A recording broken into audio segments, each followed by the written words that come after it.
This is this product I was telling you about. All these products shake before use, and not just at the start of the job. Every time you go to put some on here, make sure you shake this up. This is about how much you need for half a bonnet. And unlike polish, you can't muck this up. So if you've got a cheap, this is just a little mother wax attack. I think these are $160, it's super cheap. They come with 2 pads. This won't burn your paint. It doesn't spin fast enough, so you can't accidentally burn your paint with this. So for most people, this is definitely the way to go. So you put that on there, spread it around in a few spots. You'll see we've already done that side of the bonnet, applied it.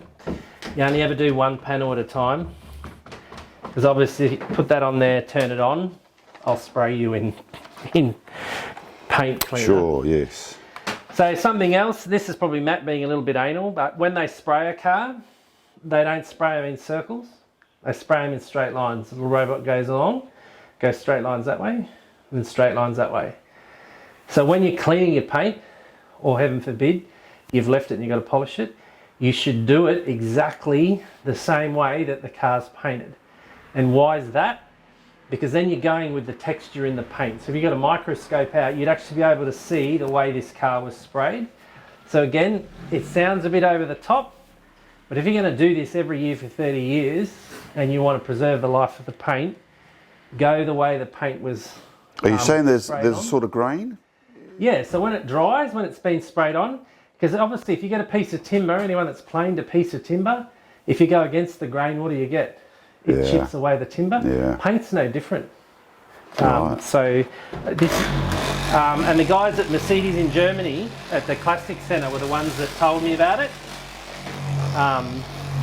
So mine, you'll only ever see me go straight lines. I apply it exactly the way the paint was applied to the car. So then the next question is, how much do I put on? How do I know how much to put on? And that's something you'll just get by feel, but pretty much what you want, you can see how this now kind of looks a bit cloudy. And then you go, right, well, how long do I do this for with the machine? Well, it depends how dirty your paint is, right? But because this can't burn the paint, this little orbital buffer, and as I say, this is a paint cleaner, not a polish, this won't damage your paint. So you can literally do this and keep going over and over it till it starts to get a shine on it. So you haven't even buffed it off yet. And probably the chrome is a good example there. You can see the polish on the chrome there. It's not actually being buffed off, it's just being worked in. Worked in, yeah, exactly. Right. So depending on the weather, will depend how long that takes to cure. Now, some people say get your finger mat, rub it through there, and if it leaves the line, it's ready to come off. You'll see that that line's still not completely clear. So you can wait 30 seconds. Another thing people often do is they just sit that down on the ground. Oh yeah. Right, that's not a clean floor. It looks floor, don't. Put it on something that's not going to pick up dust. How do I get this off?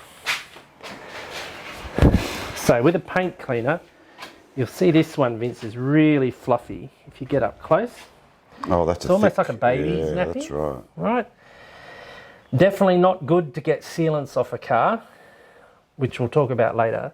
But to get a paint cleaner off, this is brilliant because there's thousands and thousands of microfibers in there. Well, what about guys that have got buffing machines? Wouldn't you just put a buffer onto this machine and buff that off? So, buffing machines. People go, oh, I get this amazing shine. Ever driven down the road and seen a nice new black Mercedes or whatever it is? And when you pull up at the lights and the sun shines in, you just see these holograms in it and you go, oh my God. Woolen pads are for professional detailers, and most detailers won't use them. Woolen pads are for after you've sprayed the car, it's cured, it's been baked, and then you're going to flatten the surface to bring it to a high polish. Wool pads are actually like sandpaper on your car. That's what they're for. They're to cut the paint to a high gloss So personally, I can't understand for the life of me why anyone would buy a wool pad and polish to do their car with, because unless you've just had it sprayed, you shouldn't be doing it. It rips the paint. Right. That's what it's meant to do. It's not for you and I to... So you need a thick terry toweling type That's it. cloth to get this residue off. Yeah, right. Now, you don't have to go in straight lines to get it off, because it'll come off nice and easy. Now you got to remember, again, this is not a polish, remember? This is purely to cleanse the paint. And the good thing about paint cleansers is they're very forgiving. So if it is a 40-degree day and you're stupidly attached to your car and will detail it no matter what the weather, probably me. No, I won't do it at 40 degrees. Obviously, all these kind of products dry a lot quicker.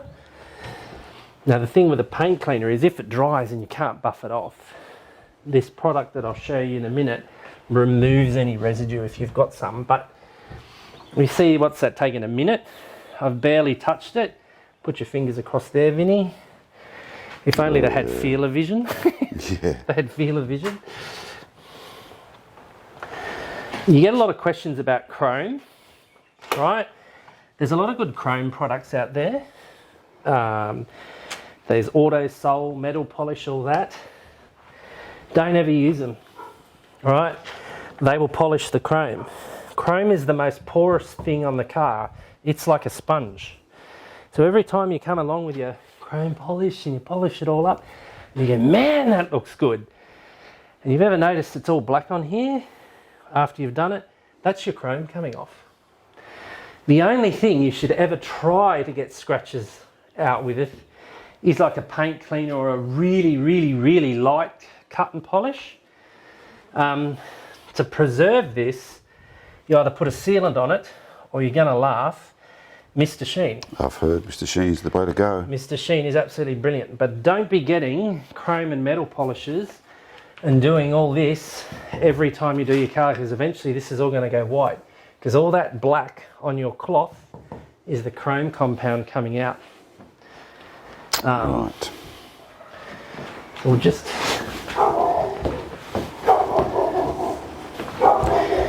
So, can you do the glass with your cleaner? Yep, you can. Glass loves it. Comes up nice and neat. And a lot of people are like, I would like really push down on this. You want the residue to come off. It's just light and quick, that's it. But the more you push down, you're actually pushing it into the paint. There's no effort going into that. And these fibres all close up and don't pull anything off. So it's just got to be just light. That's it. And if you, I don't know if you can hear, but that cloth goes across there. You can't hear anything because it's a spotless surface. Whisper quiet. So we haven't polished it, we haven't taken any paint off, we haven't done anything. So everything we started with, minus the contaminants, is all still there. Right. So this product I was telling you about, Flash Prep. You get a clean cloth, another cloth. I'm just going to use the same one because I just use one cloth per panel. Again, with any product, shake it up. Pretty much a light spray like that. You see there's not heaps there, don't drown it. And then that's the same. You just go over it, keep wiping till it's all disappeared. Now what does this product do? So this removes any of the paint cleaning compound, any oils. So when your fingers touch here, oil's getting on the paint. And you're like, really? Like, does that matter? Yeah, it does. Because it all stops stuff from sealing properly.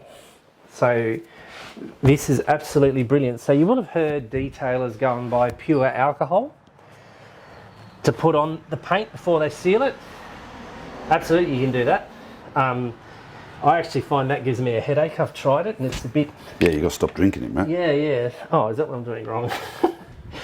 So yeah, that's I like this stuff. It's specifically designed to prep a surface for a sealant or a wax. Right.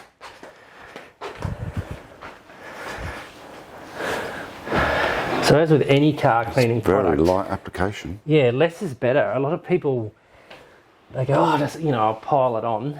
You're just throwing your money away, people, and you're making a job 10 times harder than it needs to be. Now, if you've got chips in your bonnet, this old girl's got a few because she's done a long way. K's. She's been to the moon and back, literally. This is the point now where you would go around and you'd touch up those chips because the paint's going to stick to this because there's literally, that's as clean as you're going to get it from a chemical point of view. Now another thing is don't ever do this in the sun because whilst all these products will come off when they dry with a hose, it's not a pleasant experience, and you should just never ever wax or seal in the sun. That's just a recipe for grief. Right, you want to stop there, Vinny, before we put the sealer on? Sure. Back in a moment, guys.